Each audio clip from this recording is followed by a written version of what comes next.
Feds struggle to fill seats for employee ecogrief training. The Fish and Wildlife Service's ecogrief training is more widespread than originally thought, having already been conducted in many of the agency's regions, according to an internal email obtained by the Washington Times. But the agency has been struggling to fill all the seats in its upcoming round of training on Friday, with 10 of the 35 slots unclaimed as of Tuesday. "We still have some available seats for this training, open to anyone," Catherine Hill, the organizer, pleaded in an email to colleagues. "The intent of this workshop is to take care of our people who work in these challenging circumstances to help you all build resiliency, recognize stressors, understand loss and be empowered to take care of yourselves." Ecogrief is the name some psychologists have given to distress that some feel over a changing environment. FWS, an agency within the Interior Department, is paying $4,000 for each virtual session, funded through the agency's regular budget for employee training and development. A spokeswoman said the training is being offered in response to a request from employees. The training, first reported last month by the Washington Times, has become a lightning rod for criticism. Rep. Ryan Zinke, who served as Interior Department Secretary in the Trump administration, said if someone had brought the idea of ecogrief training to him, he would have thought it was a joke. "I'd kick him out of the office, whoever thought of proposing it," the Montana Republican told the Times. Mr. Zinke now sits on the subcommittee that oversees the department's funding, and he said it's a cinch that Republicans will strip out funding for this sort of activity and then go looking for other boondoggles. "There's not a chance we're going to let this go," he said. "The question is, if this can make it through an approval process somewhere, what else is out there? What else are taxpayers paying for?"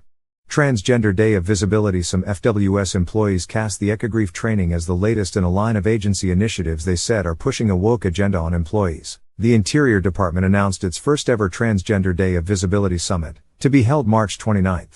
Hear inspiring stories from DOI colleagues, learn the many paths to being an ally, discover best practices for supporting employees in the workplace, and celebrate the significance of this day with our colleagues, leaders and keynote speakers, the department told employees. The summit, which is being run virtually, spans more than 4 hours of a midweek workday. Employees also question the contents of mandatory diversity training. One trainer identified to employees as non-binary genderqueer and insisted employees not use the label man. One employee said that was particularly odd for the Fish and Wildlife Service, a science agency where biologists are trained to know and categorize animals as male and female. Ecogrief is part of a family of new terms to describe distress. It's also been labeled climate grief or eco-anxiety.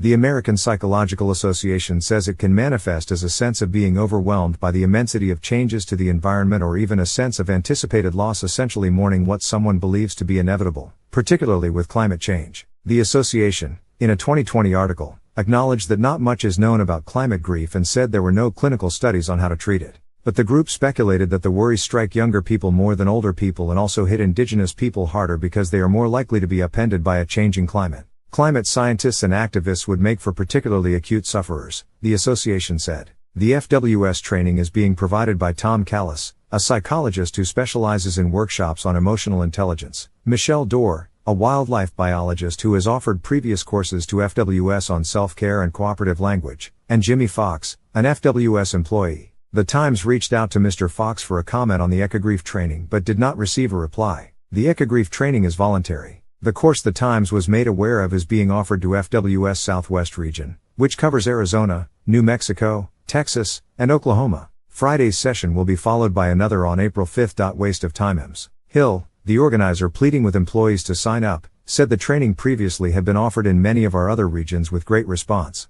FWS, in its statement to the Times, said the training has been done in Alaska and in the agency's southeastern region. Ms. Hill said in her email to employees that the training met an agency core value of caring for people.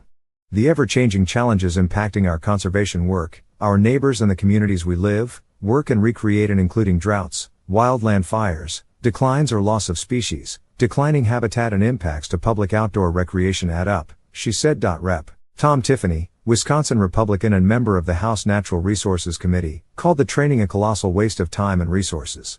The Interior Department should maybe focus a little less on promoting fringe environmental fanaticism in the workplace and a little more on better land management practices and lowering prices at the pump, he said. Rep. Harriet Hageman, in a speech on the House floor last month, called the training another instance of the insanity of wokeism that is permeating our society.